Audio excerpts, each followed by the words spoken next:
Hello friends, welcome to our channel biology with Payel, learn biology with full understanding. আজ আমরা সপুষ্পক উদ্ভিদের যৌন জনন চ্যাপ্টারের নেক্সট ভিডিও নিয়ে চলে এসেছি। এই ভিডিওটার পর ছোট্ট একটা ভিডিও আমরা পোস্ট করবো, দেন এই চ্যাপ্টার ফুললি শেষ হয়ে যাবে। তো আজ আমরা চলে এসেছি ফল ও বীজের গঠন সম্পর্কে পড়াশোনা করতে। অ্যাকচুয়ালি ফল কাকে বলে? ফল কি? পরিণত ও পরিপক্ক ডিম্বাশয়কেই আমরা ফল বলতে পারি। প্রকৃত ফল কাকে বলে? অ্যাকচুয়ালি ফলকে আমরা দুই ভাগে ভাগ করতে পারি, প্রকৃত ফল এবং অপ্রকৃত ফল। প্রকৃত ফল কাকে বলে? যখন ফুলের ডিম্বাশয় শুধুমাত্র ফলে পরিণত হচ্ছে তখন তাকে আমরা প্রকৃত ফল বলি, যার একটি উদাহরণ হলো আম। আর অপ্রকৃত ফল কাকে বলবো? যখন ডিম্বাশয় ছাড়া অন্যান্য যে ফুলের অংশ আছে, বৃতি, দলমণ্ডল, পুংকেশর চক্র, গর্ভকেশর চক্র, তো ডিম্বাশয় ছাড়া যখন অন্যান্য অংশ ফলের পরিস্ফুটনে সাহায্য করে তাকে আমরা অপ্রকৃত ফল বলে থাকি। যেমন আমরা বলতে পারি আপেল, স্ট্রবেরি, এরা হচ্ছে গিয়ে অপ্রকৃত ফল। আপেলের কোন অংশ ভোজ্য, এটাও পরীক্ষায় আসে, তোমরা মনে রেখে দেবে। পুষ্পাক্ষ আপেলের ভোজ্য অংশ, আমরা আপেলের যে অংশটি খাই সেটা কি? পুষ্পাক্ষ। এরপর আরেকটা শব্দ তোমাদের জন্য ইম্পর্টেন্ট, সেটা হচ্ছে পার্থেনোকার্পিক ফল। পার্থেনোকার্পিক ফল কি? তার জন্য জানতে হবে তোমাদের পার্থেনোকার্পি কাকে বলে। বীজবিহীন ফল উৎপাদনের পদ্ধতিকে আমরা পার্থেনোকার্পি বলে থাকি। আর পার্থেনোকার্পিক পদ্ধতির মাধ্যমে যে ফল তৈরি হয় তাকে আমরা পার্থেনোকার্পিক ফল বলে থাকি। এর উদাহরণ দুটো বেশ ইম্পর্টেন্ট, কলা এবং আঙুর। এগুলোতে দানা থাকে না, তো এগুলো হচ্ছে গিয়ে পার্থেনোকার্পিক ফল।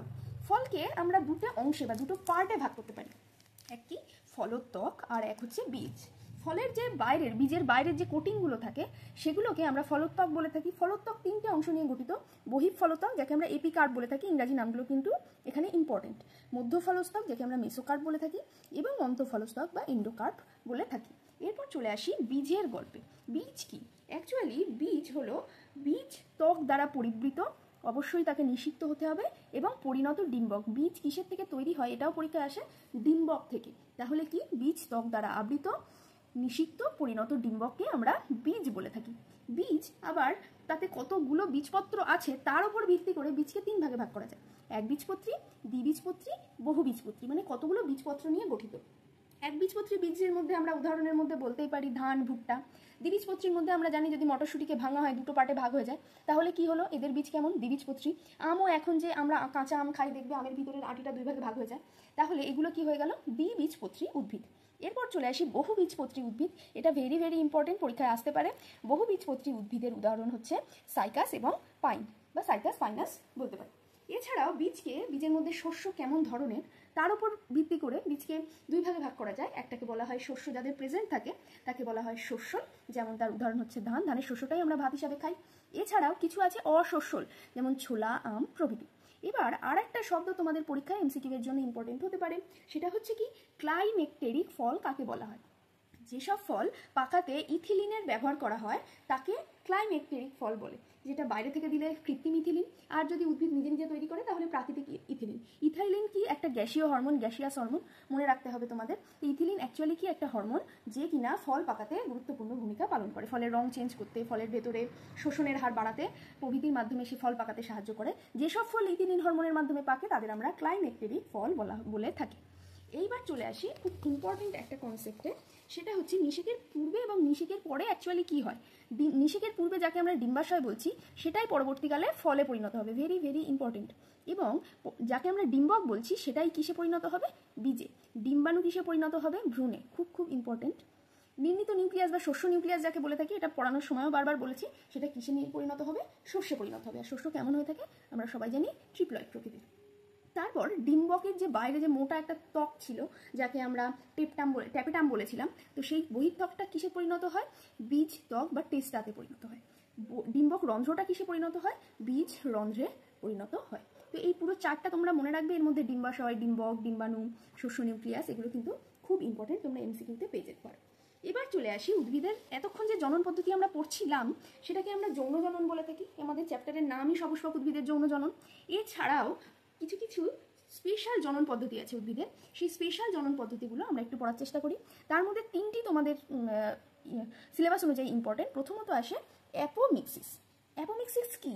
এখানে সবচেয়ে ইম্পর্টেন্ট শব্দ হলো এটাই যে নিষেক ছাড়াই অঙ্গজ বা অযৌন জনন পদ্ধতিতে রেণুধর কোষ, মানে 2N, রেণুমাতৃকোষ যাকে বলবো আমরা, রেণুধর কোষ থেকেই ভ্রূণ সহ বীজ উৎপন্ন হয়। এখানে নিষেক টিষেকের কোনো ব্যাপারই নাই, কোনো রেণু তৈরি হয় না, কোনো ডিম্বাণু তৈরি হয় না, তাদের মিলন হয় না, কোনো ব্যাপারই নেই। নিষেক ছাড়াই একদম ডিরেক্ট 2n থেকে যখন ভ্রূণ সহ বীজ উৎপন্ন হয় তখন তাকে আমরা অ্যাপোমিক্সিস বলে থাকি। অ্যাপো শব্দের অর্থই হচ্ছে উইদাউট, আর মিক্সিস মানে মিক্সিং, মানে কোনো মিক্সিং হলো না, জাস্ট নিষেক ছাড়াই রেণুমাতৃকোষ থেকে ডিরেক্ট ভ্রূণ সহ বীজ উৎপন্ন হলো, তাকে আমরা বলে থাকি অ্যাপোমিক্সিস।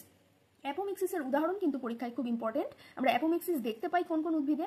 লেবুতে, পেঁয়াজে, অ্যাগেভে, ফণিমনসায় প্রভৃতি উদ্ভিদে আমরা অ্যাপোমিক্সিস দেখতে পাই। এছাড়াও ঘাস এবং অ্যাস্টারেসি ফ্যামিলির গাঁদা ফুল জাতীয় উদ্ভিদে আমরা অ্যাপোমিক্সিস লক্ষ্য করতে পারি। এরপর চলে আসি একটা দ্বিতীয় কনসেপ্ট যাকে আমরা পার্থেনোকার্পি বলে থাকি। এটা আমরা যখন ফল উৎপাদন করি, বিভিন্ন ব্যবসায়ীরা এই পার্থেনোকার্পিকে ভীষণভাবে ব্যবসায়িকভাবে ব্যবহার করে থাকে। তো এই পার্থেনোকার্পি কি? আমরা সবাই জানি বীজবিহীন ফল উৎপাদনকে, বীজ দরকার নেই, আমি শুধু ফলটা পাবো, সেই রকম যখন পদ্ধতি ব্যবহার করা হয় তাকে আমরা পার্থেনোকার্পি বলি। ব্যবসায়ীদের জন্য কেন ইম্পর্টেন্ট? তার কারণ হচ্ছে আমি ফল পেয়ে গেলাম, বীজ পেলাম না, তার ফলে আমি কম সময়ে সেটা বাজারে বিক্রি করে দিতে পারবো। সেই কারণে তারা ফল উৎপাদনের জন্য পার্থেনোকার্পিকে ইউজ করে থাকে। এটা কৃত্রিম হরমোনের মাধ্যমে হয়ে থাকে। এক হচ্ছে অক্সিন, অক্সিনের যে কৃত্রিম হরমোন আছে ইন্ডোল অ্যাসিটিক অ্যাসিড, অক্সিনের দ্বারা, এবং কৃত্রিম জিব্বারেলিনের মাধ্যমে এই পার্থেনোকার্পি করা হয়ে থাকে। এই পার্থেনোকার্পিকে আমরা দুই ভাগে ভাগ করতে পারি। একটা হচ্ছে ভেজিটেটিভ পার্থেনোকার্পি, একটা হচ্ছে স্টিমুলেটিভ পার্থেনোকার্পি। ভেজিটেটিভ বলতে কি? ভেজিটেটিভ মানে হচ্ছে পরাগযোগ ছাড়াই বীজবিহীন ফল সৃষ্টি হচ্ছে, কোনো এক্সটার্নাল প্রেশার ছাড়াই, উদ্ভিদ নিজে নিজেই কোনো পরাগযোগ ছাড়াই ফল তৈরি করে দিচ্ছে, তখন তাকে আমরা বলি ভেজিটেটিভ পার্থেনোকার্পি। দেখা যায় ডুমুর এবং ন্যাশপাতিতে। ইম্পর্টেন্ট।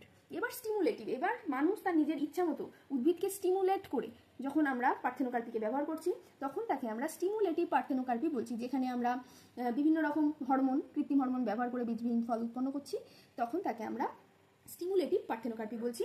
যেটা দেখা যাচ্ছে আঙুর, কলা, আনারস প্রভৃতি। আমরা তো জানি যে আঙুরে বীজ থাকে না, তাহলে বীজবিহীন ফল, কলাতে বীজ থাকে না, তাহলে কি বীজবিহীন ফলের উদাহরণ হিসাবে আমরা স্টিমুলেটিভ পার্থেনোকার্পির মাধ্যমে এগুলো তৈরি করে থাকি। এরপর একটা ভেরি ভেরি ইম্পর্টেন্ট কনসেপ্ট যাকে বলা হয় বহু ভ্রূণতা বা পলি এমব্রায়োনি। এখানে ইংরাজি নামটা খুব খুব ইম্পর্টেন্ট। পরীক্ষায় তোমাদের বহু ভ্রূণতা দিয়েও প্রশ্ন আসতে পারে, পলি এমব্রায়োনি দিয়েও প্রশ্ন আসতে পারে। বহু মানে কি অনেক, আর ভ্রূণতা মানে কি ভ্রূণ। যখন অনেক ভ্রূণ সৃষ্টি হয়, কিভাবে সৃষ্টি হয়? একটাই বীজের মধ্যে যখন সচরাচর কি হবে, একটা বীজে একটি ভ্রূণ থাকবে, কিন্তু যখন একটা বীজে একের বেশি ভ্রূণ থাকবে তখন তাকে আমরা পলি এমব্রায়োনি বলে থাকি। দেখো, একটি বীজে একাধিক ভ্রূণ সৃষ্টির প্রক্রিয়াকে আমরা পলি এমব্রায়োনি বা বহু ভ্রূণতা বলে থাকি।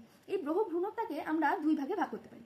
একটা কি প্রাকৃতিক বা প্রকৃত বহু ভ্রূণতা, যেটাকে আমরা ট্রু পলি এমব্রায়োনি বলে থাকি, আর একটা মেকি মানে ফলস পলি এমব্রায়োনি বা মেকি বহু ভ্রূণতা লক্ষ্য করতে পারি। ট্রু পলি এমব্রায়োনি কি? দেখো, ডিম্বকের একটি ভ্রূণস্থলিতেই একাধিক ভ্রূণ সৃষ্টি হলো, তখন তাকে আমরা বলি প্রকৃত বহুভ্রূণতা, যেটা দেখা যাচ্ছে সাইকাসে এবং পাইনাসে। তাকে আমরা এই জন্য এদের বহুবীজপত্রী উদ্ভিদও বলা হয়। আমরা বহুবীজপত্রী এক্ষুনি রিসেন্ট পড়েছি, যেখানে পড়েছিলাম কি সাইকাস আর পাইনাস, যারা বহুবীজপত্রী উদ্ভিদের মধ্যে পড়ে। তো প্রকৃত বহুভ্রূণতা দেখা যাচ্ছে যেখানে একটাই ভ্রূণস্থলিতে একাধিক ভ্রূণ সৃষ্টি হচ্ছে, তাকে আমরা বলে থাকি প্রাকৃতিক বহুভ্রূণতা বা প্রকৃত বহুভ্রূণতা। মেকি বহুভ্রূণতা কি? যখন একই ডিম্বকে কিন্তু ভ্রূণস্থলী আর একটা নেই, ভ্রূণস্থলী কি হয়ে গেছে? একাধিক হয়ে গেছে। একাধিক ভ্রূণস্থলীতে একাধিক ভ্রূণ সৃষ্টি হয়, তখন তাকে আমরা বলে থাকি ফলস পলি এমব্রায়োনি, যেটা দেখা যায় পেঁয়াজ, বাদাম, পাতিলেবু প্রভৃতিতে। তো এই ছিল আজকে আমাদের ক্লাস।